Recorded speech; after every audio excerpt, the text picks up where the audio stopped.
สุดในคืนยื่นหยุดในใจเหมือนลงที่ได้ดาวในครั้งนั้นได้ยำนังเลือกเยอะเรื่องมั่วยำมาสำรายใจจูนบองโป้ในบ้านสตับกำซานสังขารไปคล้ายขนมใส่เรื่องมันนั่งกินในยำปีขมิ้นปลอดเราคำสัตว์มันเนี่ยได้ก่อนนั่งบ้านบัดบองบได้จังแต่ก่อนเตยตรุในจมูกนั่งเอาปุกในขนมบอลตีใบบรรทุใบจะกอดมีน้ำปุกหายโดยเกย์กับปัดแม่นก็ปะตายกอดขมิ้นเพียบเกาะกระไดเตะได้ซาแต่ปุกระบอกกอดคือมันจะตุกดะมาการกอดเตะจังแต่ถอยกอดนั่งการแต่เซตปีมาทั้งไงเติมมาทั้งไงเราโหดเราทั้งไงมือกอดบานจูบจมูกในสกายปอสบอลตักเมียมากระบาลนั่งงั้นยำพาปรับแต่ปันดังเตะมันต้องโจดดอใส่เรื่องบอลยื่นกับเพลงนี้ยังช่วยจุดไลค์ยัง subscribe ดับไปตัวบานไปตัวทำไมในบุญเลี้ยนชั้นกล่าวเดียดในด้านใส่เรื่องระบอบเยอะมาให้เคยมีขมิ้นปลอมมาเนี่ยในก่อนมีสมุทท้าจินได้ซาแต่มาได้ระบอบเกสลาบอริยะเปเชียงปีคายมาให้ได้ซาแต่จำเงือจังเตอองปลอระบอบจินนั่งกับบานน้อมเกแต่การระบอบตีเบแต่จุบจมวยนั่งเอาปกระบอบจินหายเอาเกนั่งเนยจมวยนั่งปกระบอบเกเว้นได้ซาแต่เนยจมวยมาได้สลับเจ้าบาราจังเมียนแต่ปกเตได้จีตีปังผมเนี่ยจงกร้อยระบอบจินในตามเพลย์ขนมระบอบตีเบนั่งจินบานจุบจมวยนั่งสัตว์โกจิจารานเปนั่งได้กรอนตะโกก็ทำมันใหญ่นั่งจินรุดสังใบอาจจะหายทะเลไปเลยพนมมาเว้นแต่อาจจะปัญหาไอเตได้ซาแต่ระบอบนั่งสโบแต่ได้เวียสมาจังวีออดบังกอจีระบบดอจินในเตะประกอบเป็นดังม้าโปเกตั้งปีนั้นกับบานทั่วดำน้ำมาได้จำรมมวยได้ตีนังห้อยก็จีดำบอลดาวปกระบาจินนั่งกอรูเนยองประบาจินนั่งกับบานปรับจินในจำกอดในมุกนังสันตัวกอดโจตะครงตั้งในใบในยัยจมวยนั่งเอาปกระบาเกในยัยปีจีแบบประปอนมาได้จมวยนั่งปกระบาจินนั่งรักษาแต่ปูกอดนั่งเล่นแลกเนียจังแต่จินก็เนยจมวยนั่งมาได้ระบาเกหอยเอาปกระบาครูนั่งกับบานจ่าเจนเจ้าครูซามาการระบอลตีใบในแต่มองแต่ได้จะหายถั่วจินนั่งกอดมันเซอร์สกอมมุกเอาปกมังการระบากอดนั่งประมาณเตตัวแต่ลูกอมระบาจินนั่งปรับทานแน่นี่ห้อยก็เจอปกระบาไอจังแต่บานกอดดังเท้านั่งห้อยเจอปกระบากอดลูกอมระบาจินนั่งไปได้ชงจินมาจูบจมูกนั่งปกระบาเกบานสำราญห้อยกอดก็สำราญจัดท่าเลียจินนั่งตลอดแต่การพัฒนาระบากอดวิ่งเอาปกระบาจินนั่งกับบานประกวดประมวยจำนวนนำไปตกถ้วยจีสะห้อยแต่การอมประมาณหนึ่งปะตากอดเอาตัวยอเตกอดปะได้ไซด์แต่สารแต่กอดถ้วยนี้กอดจังช่วยจินเคยขโมยมาได้นั่งกูอ่านนัดคลังเปย์คือเกย์กัมเปรียมาได้เยอะในเย็นมาเราจะได้ยังพลิกปรับชมัวปกระบาจินได้กอดนั่งมีชมัวท่าลากีบาในยังหายทากีบานั่งใต้กีบานั่งกับบานหายโกระบากอดนั่งโจแต่การขนมตองนำไปได้จินโจแต่เคยทานในขนมตองระบาปกเกนั่งคือสังตะจิตนำเอาสดโบราณในจังใต้โบธาปกระบาเกย์กิจวิจัยบันเด็ดดอกกีบากอดกับบานห้อยสำลีบนเปะมวยกับเพลย์นั่งเอาแต่การจินนำไปเกย์นั่งพลาเวียหายกอดนั่งกอบต่อปรับแต่การจินทานนำไปแต่พลาให้เอาเกย์นั่งแต่รถเลยในทางกลางเตยในตามเวียสายมือเตะสเปียบจงบินนั่งนำไปเอาจินนั่งสกอร์ขนมบอลภูมินั่งการในฉบับโพธาจินกอดเตยปลายจังหวัดรูเนยขนมบอลนั่งออกมวยจังหวัดขนมเจริญบอลจินนำไปน้องกอดเพิ่มบันไดแต่สาแต่กอดบานจุบจมูกเนื้อปกระบาคล้วนกอดปลายกอดกอมินจัดมวยแต่ทาลุยขังปกระบาคล้วนได้นะโพธาปกระบากอดนั่นคือจะเปิดบาสันเจียปกระบากอดมันจ่าเจนบีกรัวซ่ามันเลยแล้วจมูกนั่งมาได้ระบากอดเต้มาไล่มาได้ระบากอดนั่งมันสลับแต่สาแต่จมูกเต้กอดปลายตัวจียางนากระดาวจินก่อนเลยแต่ตัวย่อไว้ในบ้านการเมียนจะปูกรมครัวซาระบากอดตัวยางโดยจีมาได้ระบากอดบ้านสลับจ่าเจ้าก่อนจังตายก่อนเนื้อเมียนปกมันเนี่ยเตียนได้ขนมลองไปได้จินก็ได้จ่าเจนบีตองไว้แต่งเพียบตามตั้งไปน้องได้ก็มีบรอมเนี่ยกอดจีเซมาให้ยำสายกะกายมาการจินได้หนูให้เตยจะปูระบาจินแต่ก่อนมีชมูท้าชีลูนั่นเป็นบ้านดังทักขโมยปลอระบากอดตลอดมาเนยจมูกเนื้อปกระบาเกวิ้งถอยกอดสบายจัดคลางมันแดนกอดกบาลบังกอบัญชีเอาเคลียขนมจุ่มรุมระบากอดนั่งแต่กับมอนกับเตี้ยดำใบออบพักยุบนั่งกอดปะตายก็เตยบานปะได้ไซด์ได้กีบาได้จะบองปลอระบาเกนั่งชีลูลืนจังก็ร้อนมอทาจุ้ยคนปลอตลอดมาเนยจมูกคลุนวิ่งแต่งมูกอดปะตายมีสบายจัดไอ้มาเบียดทัวร์มกโดยกระจองบังกีบาเนาะก็ต่อตะการปอนปลอระบาคลุนวิ่งทากอดระบบชรามันแต่ได้สาธารณะจมูกนั่งเตยกาเอากอดนั่งชีบาจังกอดขมิ้นเปนาเตยสบายจัดจมูกนั่งกอดระบากอดตลอดมาเนยจมูกกอดวิ่งเต้ปะตาปีนใหญ่จังให้กีบานั่งกับบานบัญชีไอ้ปอนระบากอดนั่งมึงเรียนจินนั่งอาจจะมือเชี่ยมเฉลี่ยขนอากาศนั่งจีลูกับบานใหญ่ปรับตะการจินถ่ายจีน่าจีนายดังออฟถ่าปงมาได้ระบอกไอ้นั่งบานสลายขี้กาปีปูเกตเรียนในมหาวิทยาลัยแปดปะตาเป็นหนังมาปูกอตั้งปีเนี่ยนั่งกับบานรุมรูในจมูกขี้คล้ายจีบได้ประปนบังการบานขมิ้นปลอมเนี่ยนั่งก็จินหนังไอ้ก็ปะตายได้ซาตะโกได้ระบอกปูกอตั้งปีเนี่ยนั่งมิ้นตัวเข้าปีขี้จังเตยเติบปูกอรูในมันจอสำรองขี้อุทธรโดยเชื่อปกระบอกจินกอดจังทัวจะกรูเปิดในดับบอลตีใบได้สระยานั่งก็ปะตายก็เตยบานปะได้ไซด์ได้มาได้จินผู้ทำมาได้จินนั่งกอดได้สำรองพลุนแต่ตามตุ่มลิมตุ่มลอบประชีจุนรูในขนมดับบอลตีใบนั่งเตยจังหายเติบกอดเตรียมตีไอปูเกนั่งตรูในขนมตีกรองเวงบรรดาปกระบอกจินนั่งเกิดพร้อมเตยจังเตยเพื่อไอตุ่มเนี่ยตุ่มนองไปได้ประปนปีเนี่ยนั่งรูในแตงระกำระกอระหอดาวใบบะขณีเติบมาได้ระบอกจินนั่งนอมจินตรูในตีกรองแต่ปีเนี่ยนั่งไตกัดโจมเราไปเลยไงบรรทัดนั่งจินในกับบานดอกคลอยมวยได้มาได้ระบอกกอดนั่งบานมาสอดตกไอคลูนหายกอดนั่งกับบานนักอะไรแต่เรามาได้ระบอกคลูนนั่งเปียสมได้คลาได้กอดมนสลับเตยบานในใจปราบจินก่อนในจองจำเปียสมได้มาได้ระบอกกอดมันเพลเตมาได้ระบอกกอดไตใน ប្រាប់ជីនថាបើសិនជាមានបញ្ហា stress ឬមួយក៏គិតច្រើនធុញថប់អីម្យ៉ាងអីសូមឲ្យជីននឹងយកខ្លុយនឹងយកមកផ្លុំហើយបញ្ចូលអារម្មណ៍ដែលធុញថប់ឬមួយក៏ stress អីម្យ៉ាងនឹងបញ្ចូលទៅកាន់សម្លេងខ្លុយដើម្បីឲ្យបានធូរនៅក្នុងខ្លួនខ្លះបានមកទទួលក្រោយមកនៅឪពុករបស់ជីននឹងក៏បានហៅគេហើយនាំជីននឹងទៅកាន់ក្នុងភូមិនៅតំបន់ទី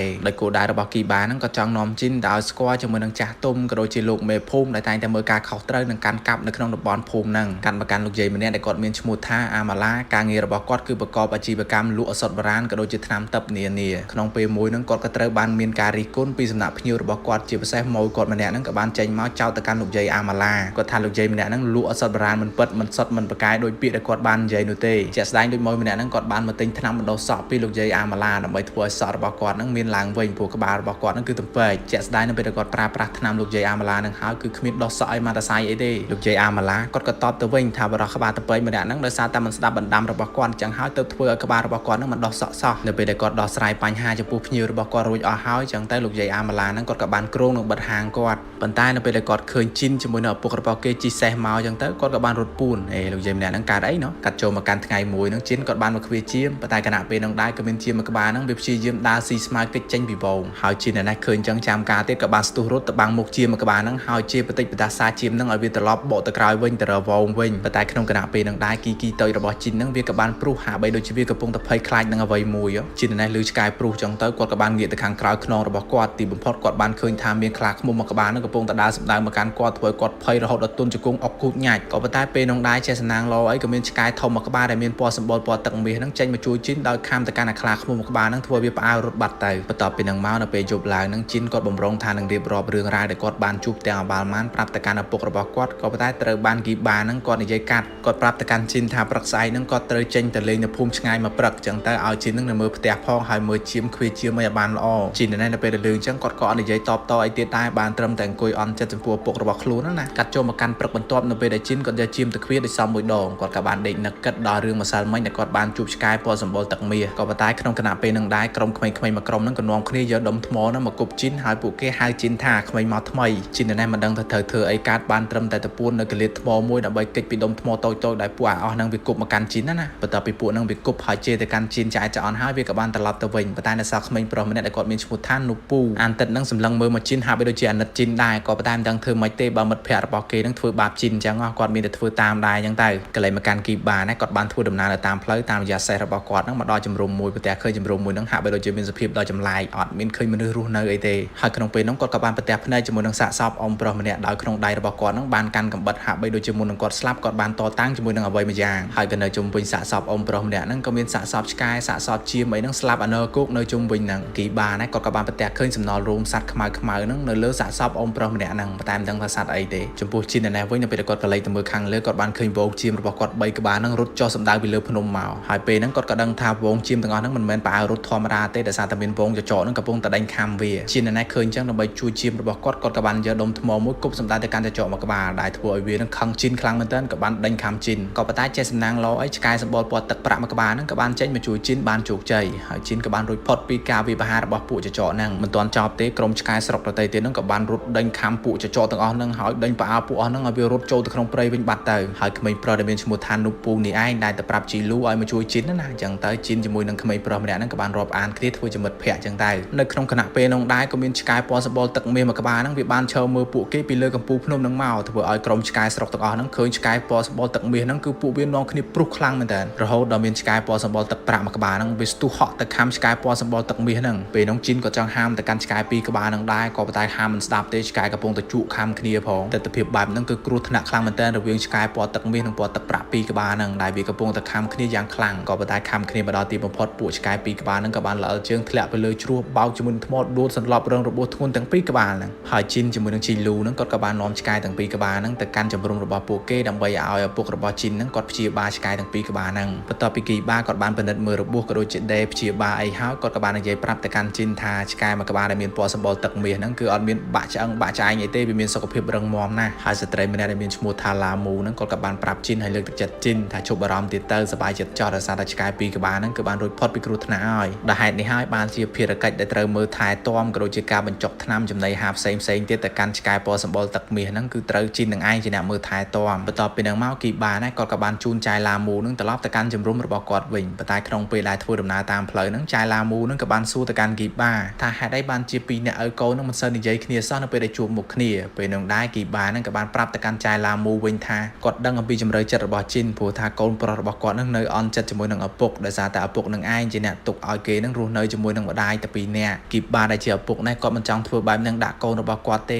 ក៏ប៉ុន្តែគាត់មានគោលដៅច្បាស់លាស់របស់គាត់ចង់ជួយអ្នកភូមិក៏ដូចជាប្រជាជននៅតំបន់ដាច់ស្រយាលហ្នឹងដូច្នេះហើយទើបគាត់ចាក់ចេញពីប្រពន្ធកូនរបស់គាត់ចៃឡាមូលឺអញ្ចឹងក៏តបទៅវិញថាការពាក់លីដើម្បីវិជាជីវៈរបស់ខ្លួនគឺវាត្រឹមត្រូវហើយក៏ប៉ុន្តែកុំពាក់លីហួសហេតុពេកដោយភ្លេចពីកូនរបស់ខ្លួនព្រោះថានៅពេលបច្ចុប្បន្ននេះគឺជីនគាត់បានបាត់បង់ម្ដាយទៅហើយបើអស់ពីម្ដាយទៅគឺមានតែឪពុកនឹងឯងជាអ្នកមើលថែទាំគេបន្តទៀតកាត់ពីនឹងមកគីបាណាគាត់ក៏បានមករាយការណ៍ប្រាប់ទៅកាន់លោកមេភូមិការដែលគាត់បានជួបសាកសពអ៊ំប្រុសម្នាក់ក៏ដូចជាសាកសពជាមពពែទាំងឡាយដោយគាត់នឹងបាននិយាយថាប្រហែលជាការស្លាប់របស់អ៊ំប្រុសម្នាក់ហ្នឹងគឺពាក់ព័ន្ធទៅនឹងក្រុមពួកចចកប៉ុន្តែអ្វីដែលគួរឲ្យអាត់កំបាំងបំផុតហ្នឹងគឺរោមដែលជាប់នៅនឹងសាកសពអ៊ំប្រុសម្នាក់ហ្នឹងគឺមិនមែនជារោមសត្វចចកទេបើមើលសង្កេតទៅលើរោមហ្នឹងទៅវាដូចជានឹងសត្វចម្លែកអីមួយយ៉ាងមួយវិញទៀតបើសិនជាចចកខំសម្លាប់ជាមក៏ដូចជាឆ្កែជាមួយនឹងមនុស្សច្បាស់ណាស់វាប្រកាសជាស៊ីសាច់ហើយតែនេះអត់ទេគឺសាកសពនៅទាំងមូលអញ្ចឹងហើយបានជាវាផ្ដល់ជាចម្ងល់ដល់គីបាមកដល់ពេលហ្នឹងមិនដឹងថាសត្វដែលបង្កហ្នឹងវាគឺជាសត្វអ្វីឲ្យពិតប្រាកដបន្ទាប់ពីនិយាយពិភាក្សាជាមួយនឹងលោកមេភូមិហើយគីបាហ្នឹងក៏បានត្រឡប់មកកាន់ផ្ទះរបស់គាត់វិញ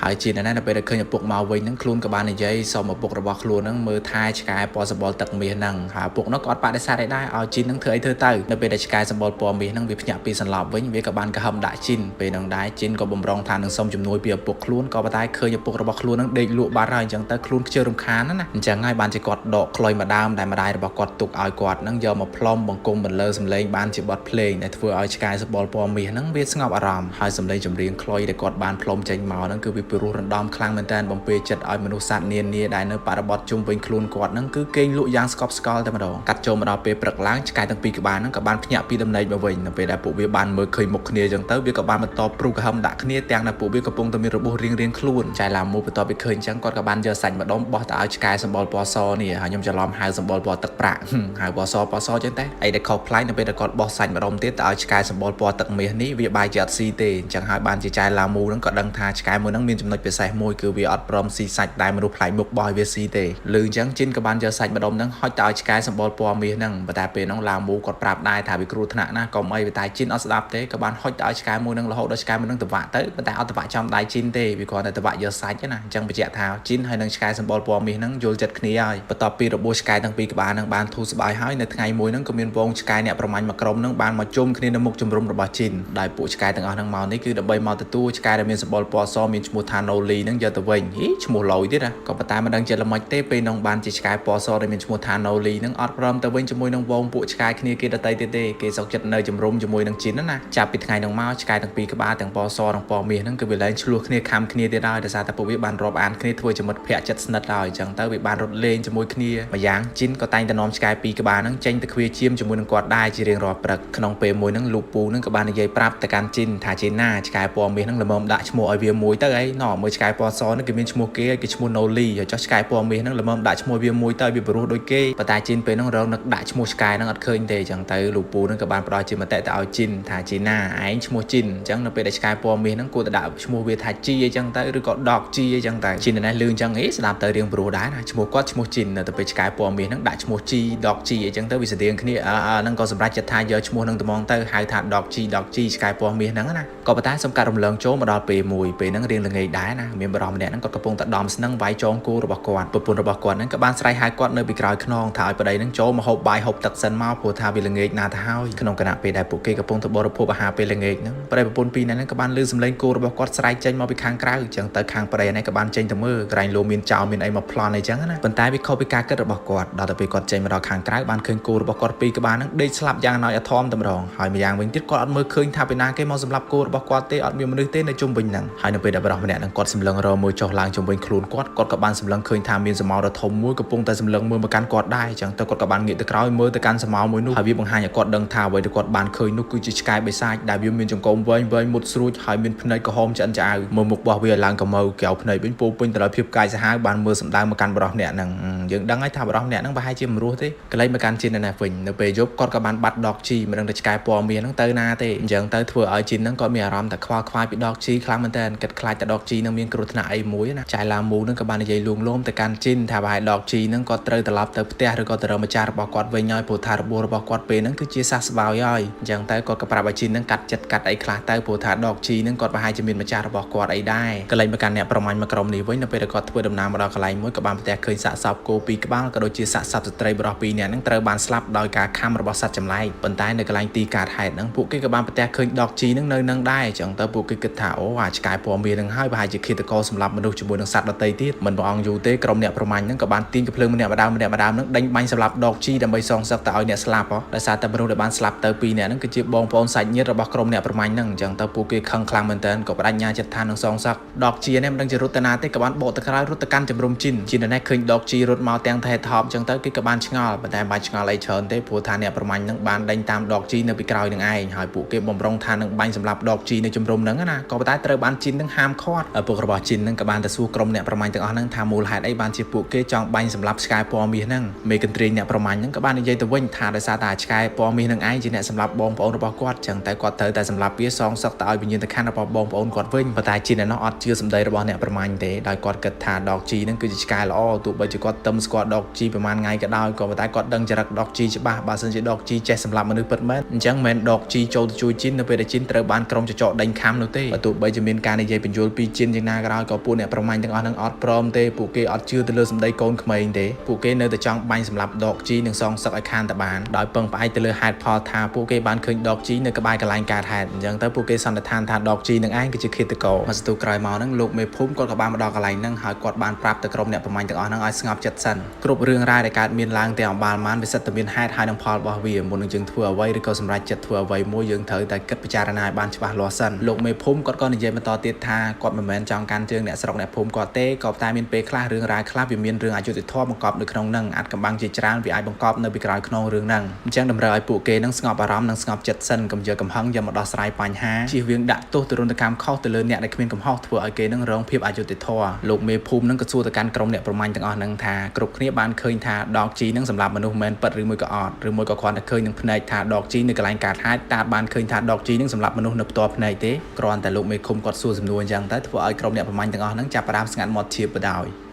លោកមេឃុំក៏ប្រាប់ឲ្យអ្នកប្រមាញ់ទាំងអស់ហ្នឹងត្រឡប់ទៅកាន់ផ្ទះរបស់គាត់រៀងៗខ្លួនសិនទៅចាំដល់ពេលយប់ចាំពួកគេវិលត្រឡប់មកជំរុំរបស់គាត់ហើយធ្វើការពិភាក្សាគ្នារឿងហ្នឹងឪពុករបស់ជីនហ្នឹងក៏បានប្រាប់ឲ្យគ្នារបស់គាត់នាំដកជីហ្នឹងទៅឃុំឃាំងក្នុងគុកសិនដើម្បីសុវត្ថិភាពរបស់ពួកគេទាំងអស់គ្នាប៉ុន្តែជីនណោះអត់ព្រមទេក៏បានបដិសេធជាមួយនឹងឪពុកហើយចាត់ឪពុកខ្លួនថាកាន់ជើងទៅអ្នកដទៃទេគាត់មិនដែលជឿជាក់លើកូនខ្លួនឯងទេគីបានហើយនៅពេលដែលលើជីននិយាយអញ្ចឹងគាត់ក៏បានដើរទៅចិត្តជីនហើយទះជីនហ្នឹងមកដៃលោកមេភូមិហ្នឹងក៏បានបញ្យល់ទៅកាន់ជីនថាពុករបស់ឯងធ្វើនេះគឺត្រឹមត្រូវហើយមិនត្រឹមតែការពារអ្នកភូមិទេថែមទាំងការពារដកជីពីពួកអ្នកប្រមាញ់ទាំងអស់ហ្នឹងទៀតកុំឲ្យពួកគេហ្នឹងមកលួចសម្លាប់ដកជីណាចំពោះជីនពេលហ្នឹងដែរគាត់ក៏យល់ពីបំណងរបស់ពុកខ្លួនជាមួយនឹងលោកមេភូមិអញ្ចឹងតែគាត់ក៏សូមពួកគេទាំងពីរអ្នកហ្នឹងឲ្យគាត់ហ្នឹងជាប់គុកជាមួយនឹងដកជីផងដែរគាត់ចង់មើលថែដកជីណាសារតែរបួសគេហ្នឹងមិនទាន់ជាសះស្បើយទេកាត់ចូលមកដល់ពេលយប់ក្រុមអ្នកប្រមាញ់ទាំងអស់ក៏ដូចជាក្រុមអ្នកភូមិដទៃទៀតហ្នឹងក៏បានមកប្រជុំគ្នានៅតំបន់កន្លែងមេភូមិកាន់ការពួកគេក៏លើកហេតុផលនិងនិយាយរៀងៗខ្លួនថាមនុស្សដែលត្រូវបានស្លាប់កន្លងមកហ្នឹងប្រហែលជាត្រូវដកជីសម្លាប់ហើយអ្នកខ្លះទៀតទៅក៏មិនជឿអ្នកខ្លះទៀតទៅក៏ជឿអីចឹងទៅណាក៏ប៉ុន្តែបានមកស្ទុះក៏មានគេរាយការណ៍ថាដកជីជាមួយនឹងជីនហ្នឹងបានរត់គេចចេញពីកន្លែងបន្ទីឃុំឃាំងហើយធ្វើឲ្យអ្នកប្រមាញ់ទាំងអស់នេះកាន់តែយល់ច្រឡំទៅកាន់ដកជីទៀតហើយដោយគាត់គិតថាដកជីហ្នឹងគឺជាឃាតក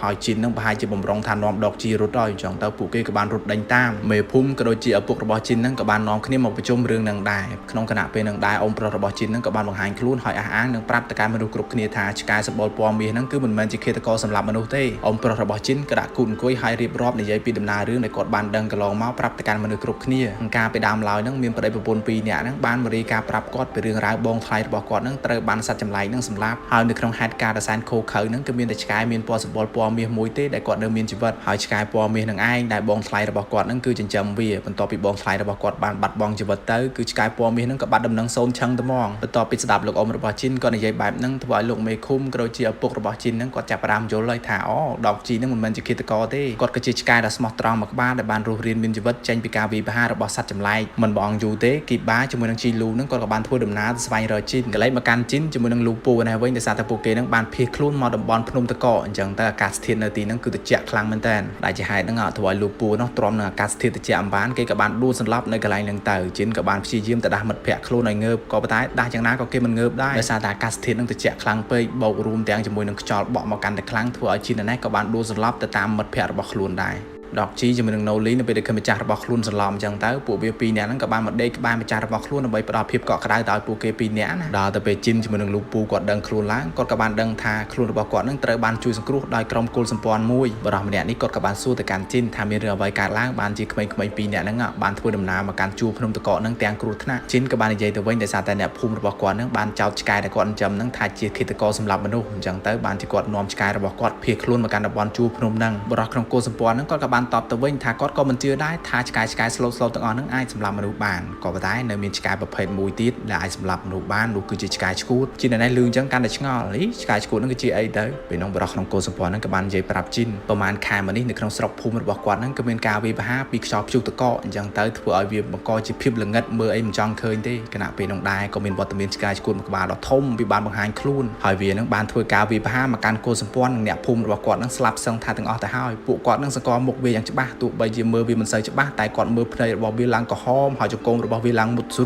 ้จะง่ายบ้านจีเนี่ยได้สารูเรียนมีนจิบัดมีตะปุกอดประมาณเนี่ยนั่งเต้มรดกจ่าเจนเต้เมโกสปอนมาเนี่ยนั่งกับบ้านปรับจินถ้ากอดมานี่คือมอดับใบตามรอสัตว์บิสัยนั่งหาสำหรับวีเจ้านั่งเป็นได้กอดสำหรับวีบ้านหอยบ้านทัวร์จะพอตั้งไปเจาะทาสกายระบบจินนั่งคือเหมือนจะเคตกอเต้เฉลี่ยการได้กรมโกสปอนนั่งเจนแต่บัตเตอร์สลับแต่กรมเนี่ยประมาณอย่างอันนี้กับบ้านเราจินเคยหอยปูวีนั่งบ่มรองทานั่งตีกับเพลิงบังแต่การดอกจีนะปตายไปนั่งกรุบคเนียนั่งกับบ้านลื่นสำเร็จสัตว์สกายใบสายนั่งบ้านสไลด์กระหึ่มไปเลือพรมตะกอเมาถวายดอกจีนี่กอดสังกอบ้านทาสัตว์สกายใบสายหนึ่งไอ้ก็จะเนี่ยสำหรับมาจากระบบกวาดกาไปมุนเมาดอกจีให้กับบ้านสตูรุดล้างแต่เลือพรมอย่างลื่นหอยโนลีนั่งกับบ้านรุดแต่ตามดอกจีได้เป็นนกจินเคยจังกับบ้านรุดแต่ได้เอาไว้ได้จินบ้านมาดอลหอยเคยต่อพนักคือสะสอบกรมโกสปอนในบ้านช่วยกอดไปมุนเมานั่งปันตายเป็นนกจินกับบ้านเคยสกายสกูดดอททมกับบ้านนั่งบ้านบางหางคลูนหอยในระบบเวียนั่งก็หอมจะกรมบอกเวียนั่งเว้ยมุดสรุปเหมือนกันกรมสกายเนี่ยประมาณมาโวนี่เคยหอยนั่งกับบ้านโจตะวีไปห้าจะมือหน้าสกายสกูดทมเหมือนนั่งปันตายข้ามเวียนชแนลเวียนะสกายไปใส่นั่งเวียนทมกลางเปย์โจเตอร์นั่งบ้านเติมต่อสกายไปใส่นั่งข้ามปุเวียนั่งงอบอลิงดอกจีเคยหอยนั่งกับบ้านโจแต่ข้ามจะมือหน้าสกายสกูดไปใส่นั่งมารองเปย์นั่งดอกจีข้ามในเวียได้ก็ปันตายเติมบ้านสกายนั่งกับวัดดอกจีนั่งพลาวมาวิ่งดอกจีเอาเรียงได้กับบ้านโจแต่ข้ามมารองตีก็ปันตายเติมบ้านสกายไปใส่นั่งกับวัดดอกจีนั่งเจ๊งมาวิ่งมารองตีจีนในก็จังจะช่วยดอกจีได้ก็ปันตายเติมบ้านเอาปุกระบอกเกนั่งมาต้วนให้หามขอดเกถ้ากับเอาจะช่วยไอ้เดซานนี่จะการประจุระเบียงสกายให้นั่งสกายกีบบ้านนั่งก็ปัตต้อปรับแต่การโกนคลูนทาเติมจะช่วยเจาะเลือดดอกจีเดซานตะเกมันจะสกายทอมราตูเตยเต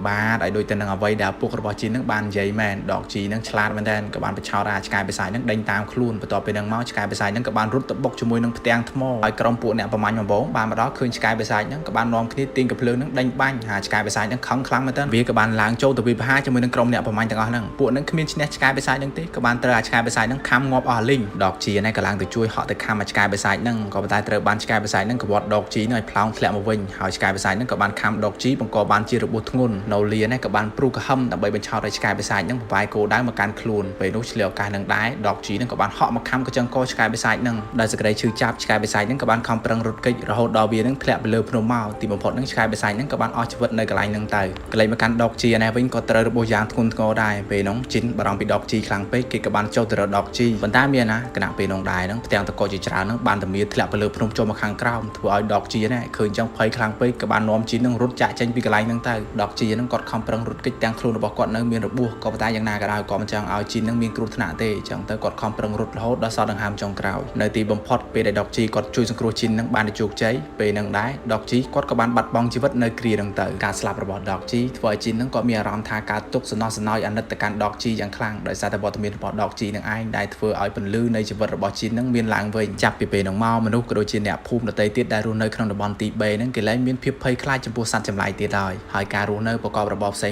งไอ้ปุกเกรู้ในยางเมียนสกายสอกสมการรำเลิงโจมรอไงมุ้ยโนลีได้จิกายสมบอลปอซอแน่เวียกับบ้านบังการบ้านโกนจรันคลางเหมือนเดิมจีบเซมีนโกนสกายคลางนั่นคือมีนปอสมบอลปอมีโดยแต่นั่งดอกจีจ้ะใบชงอเชิญเตได้ซาตเมย์บอกเวียนั่นคือดอกจีนั่งไอ้ดังทานโนลีสกายปอซอนั่งแต่เปียปูนจมูกนั่งดอกจีในตนาเตบ้านเก็บเปอร์ปัวบ้านโกนประมาณเนี่ยนั่งนะให้เรื่องระบายเยอะก็ส้มบรรจบแต่เติมหนังเตอออกคนคดีเยอะสำหรับการตามด่านตุสนาต่างปีดามเราหล่อจอบชุนเปอร์สกปรกล้อสำนางล้อขนมกะบนโจฉนำขมายเนี่ยมองบนมองกล้าบำตอนบ้าน subscribe ชแนลบางยมนี้เต้ช่วยซับมาเนี่ยมวยเต้ดำไปตัวบ้านวิดีโอทำไมในดาวฉนำกล้าเตี้ย